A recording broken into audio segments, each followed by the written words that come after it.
श्री गुरुभ्यो नमः हरि ओम। सुमुखौ सुंदरतरौ सुनासौ सुखचित्तनौ सुराराधित पादाब्जौ रमानारायणौ स्तुमः। लसतु श्रीमदानंद तीर्थेन्दुर्नो हृदंबरे यद्वचश्चंद्रिका स्वांत संतापं विनिकृन्तति। तपस्वाध्याय शुश्रूषा कृष्ण पूजा रतं मुनिं विश्वेशमिष्टदं वंदे परिव्राट चक्रवर्तिनम्। Today, all over the world, or especially in the southern part of the India, we celebrate the vrata called Vata Savitri Vrata. Today is the day where we remember Savitri for her courage, her passion, her love. And today we celebrate her love and remember how she won the Yamadharma Raja to rescue his husband from the death. This is how we celebrate the feminine power in India. On her name, we have one specific vrata called Savitri Vrata. The question arises, what is this Savitri Vrata? Who is Savitri? In our Puranas and Mahabharata and Ramayana, we find many great women who are example for the courage or who are the embodiment of compassion, courage, penance. We find many characters. In those characters, Savitri can be considered as one of the greatest. Why? Savitri is embodiment of penance, passion and love. That's why whoever wants her husband's long life, she performs this vrata on particular this day, that is Jyeshtha Purnima. This day, especially women goes to near to the banyan tree and pray to Savitri for their husband's long life. Now, without knowing the story or history, if we perform this vrata, that would not get us as much punya when we get to know what is the story behind of the vrata. That's why it's very important to understand the story and the importance of the vrata. That's what Upanishad tells us. Yadeva vidyaya shraddhaya upanishada karoti tadeva viryavattaram bhavati. Whatever you perform, you have to have the knowledge and importance of the activity what you perform. So such vrata which is performed today by some are going to perform tomorrow. What is the significance of this vrata? Let's understand this. This story of Satyavan Savitri can be found in many Puranas. There are many versions, but only some twists are there or some modifications are there, but by and large the story remains the same. Savitri is the daughter of Ashwapati, who is the king of the land called Madra. But Ashwapati, after marrying, he has no child for many years. For that, by the guidance of his Purohita, he performs the Gayatri Mantra Homa. He chants the Gayatri Mantra for 10,000 times and gives ahuti in the sacrificial fire for 10,000 times. Like this, he performs this Gayatri Mantra for 18 years. After 18 years, by his austerity and his penance, Savitri, Saraswati comes to his place, and she gives him a boon. She says, you will get a girl child who is very courageous, very beautiful, very charming. With that boon, Ashwapati, in his first wife, gets a girl child. Because that girl child was born because of the Saraswati or Savitri, he names her as Savitri. The Savitri was very charmful, very beautiful, but the problem was, when was she at the time of marriage, no young person or no person was very much eager to marry her. Now we will wonder that why she is not going, anyone is not going to marry her, because all the people thought that she is very beautiful, that she is not at all suitable for him, because she is very beautiful and she is not suitable, or she is not going to agree us or me. In this situation, Ashwapati, who tried to find many grooms for her, but fails to find one groom for his daughter. And after some times, Ashwapati says that, see, I tried to find many grooms for you, but no one is going to agree to marry you because you are naturally very beautiful, and they think that you are not going to agree to them for marriage. In the hesitation, they are not coming forward. That's why I suggest that you go and find a groom for yourself, and whoever you think is suitable for you, please name him, and I will check his background, and I will marry that person to you. And after that, he sends his army with her to find a suitable groom for her. She goes to many places, and after that, after some time, she comes to the palace. At the palace, Narada was present at that time, and she announces that, I found a groom for myself, I found a husband for myself. His name is Satyavan. He is the son of Dhimatsena. Dhimatsena was a king, but because of his past karmas, prarabdha karmas, he lost his eyes. Looking this opportunity, his minister, Mantri, grabbed his kingdom and sent him away from the kingdom. And Dhimatsena now living in the jungle, and his son Satyavan is also living in the jungle.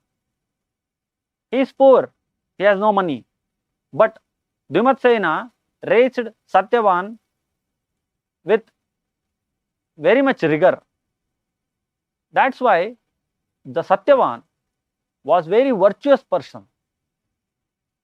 Finding the qualities, finding the virtues in Satyavan, Savitri decides that now she is going to marry Satyavan. We have to observe that she has not observed the wealth, she has not observed the beauty. She observed that whether he has virtues or not. She found virtues in him. That's why she decided to marry Satyavan. But Narada was present at that palace. And Narada told, yes, the Satyavan is very much good person. He is virtuous, He is righteous, but the problem is he is short-lived. His lifespan remains only for 1 year. That's why if you marry him, you are going to lose him for after 1 year. So this is not a good decision for your future. That's why I suggest that you should not marry Satyavan and find another person for yourself. But Savitri told that once I have decided that I am going to marry Satyavan, that decision cannot be changed, because I have placed him in my mind as a husband. So now whatever going to happen, it may happen, but I will not change my decision. I will marry Satyavan only. After a lot of conversation, father tried to convince her, Narada tried to convince her, but she never gave up. She stood by her decision. And after a lot of conversation, his father also gave consent to her decision, and she married Satyavan and moved to jungle from her lavish palace. And there she used to live with his husband Satyavan very happily, no regrets, because what she wanted in her husband is the virtues, and Satyavan was very virtuous person. After some time, after 1 year, that the date which was observed by, which was told by Narada for his death, for Satyavan's death, was nearing. Before that day comes, 4 days before, she starts a vrata, and she doesn't sleep from morning to night, from night to morning. She performs different types of vratas. She tries to please gods. Like this, she continues doing this vrata, and she observes this vrata to get back the life of her husband. On the day which was decided that his last day, Satyavan goes to the forest to cut some trees for his household activities. When Satyavan goes, knowing the bad situation, Savitri also follows Satyavan. And there, after some time, Satyavan fell ill and he wanted to take rest. So he takes rest on the lap of Savitri. Savitri, holding his head, observing the condition of Satyavan, observes that Yamadharma is coming to grab her husband's life. Now, because of her finance, because of her great quality, she can observe this and she can have a sight of what is going on that condition. When she observed that Yama is going to take her husband's life, she starts the conversation with Yama. She begs Yama, she pleads Yama that you should not take my husband's life so early. It's only 1 year of my marriage. She pleads, but Yama refuses because it is the date which is fixed for his end of the life. But she doesn't give up. She starts the conversation. She does the debate with Yama, philosophical debates. where she answers the great philosophical questions and asks the great philosophical questions. After listening to these conversations, after having debate with her, Yama is very pleased with her intelligence, her courage, her conviction, her love, her passion. Yama says, "Okay, Savitri, I understand your love for your husband. Now, you can ask 3 boons for yourself, but you should not ask your husband life. This is the condition." What Savitri does, she says, "Okay, I will ask 3 boons. First vara or boon is that my father-in-law should regain his eyesight that he lost because of his prarabdha karma. This is the first boon which I want from you. The second boon, my father he doesn't have any male child. That's why I ask you to give me a boon where my father will have 100 male childs for himself." And it's the time for third boon. She asks, "My husband should live for 400 years. This is the third boon." And Yama actually gave the 3 boons with the condition that she should not ask the life of his husband, but she asked the third boon as a life, as he should give a life for 400 years to his husband. But Yama, in this situation, pleased with her love towards her husband, gave 3 boons to Savitri. Because of that boon, Satyavan and Savitri lived for many years together as an example for companionship. This is the very beautiful story of love, compassion, companionship, mutual understanding, sacrifice. This is the character, this is the kind of woman character we find in our Puranas and Mahabharatas. This is what actually real feminism means. We have to observe, she is not selfish. When Yama Dharmaraja gave 3 boons, she didn't ask anything for herself. Or first boon, she asked for his husband's family, that her father-in-law should regain his eyes. The second boon was for her parents' family. The third boon only she asked for herself and for her husband.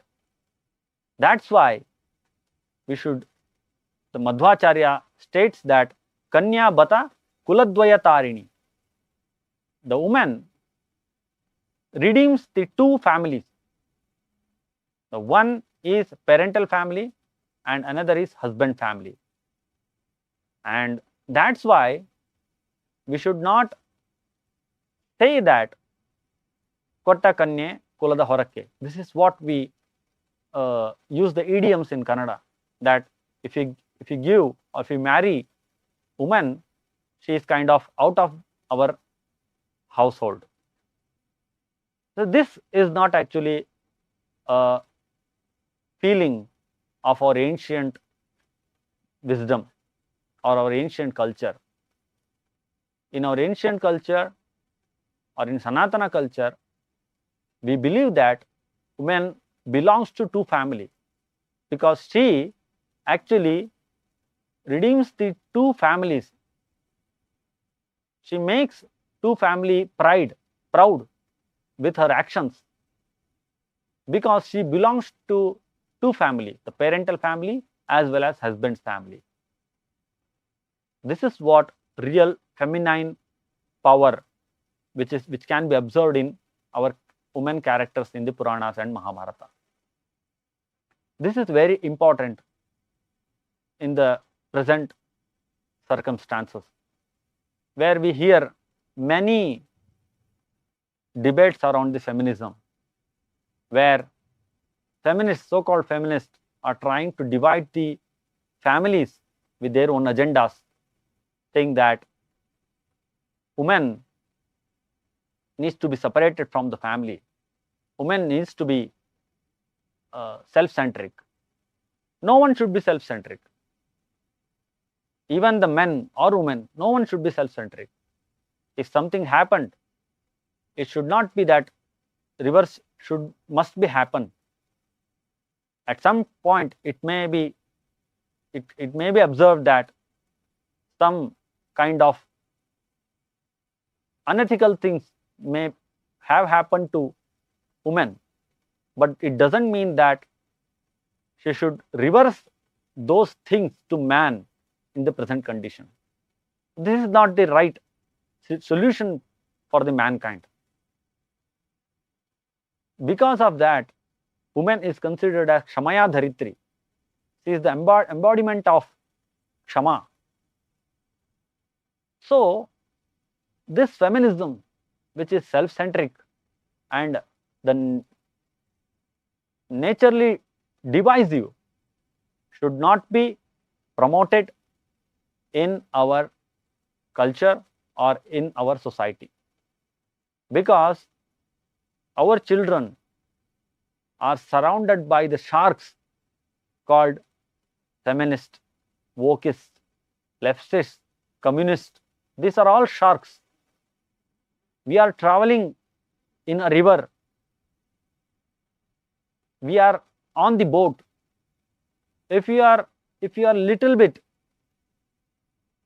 irresponsible in the situation, your children may go with or may be in hand with these sharks.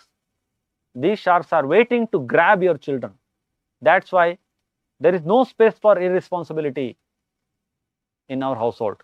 That's why we should tell these kind of stories to our children, and especially in the last generation, in the previous generation, grandmothers used to tell these stories to their grandchildren. Nowadays, because of this very small numbered family situation, we don't find grandmothers hanging around with their grandchildren. That's why they don't know the story. Whatever they know, they acquire the knowledge from the television or internet or any other social media sites.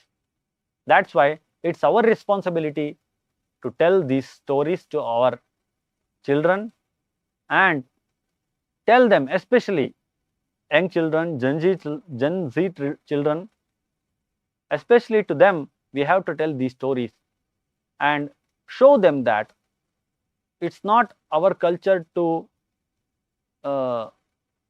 it's not our culture that hates the woman. It's not our culture which undermines the woman's power. Against that, actually, it worships the woman empowerment.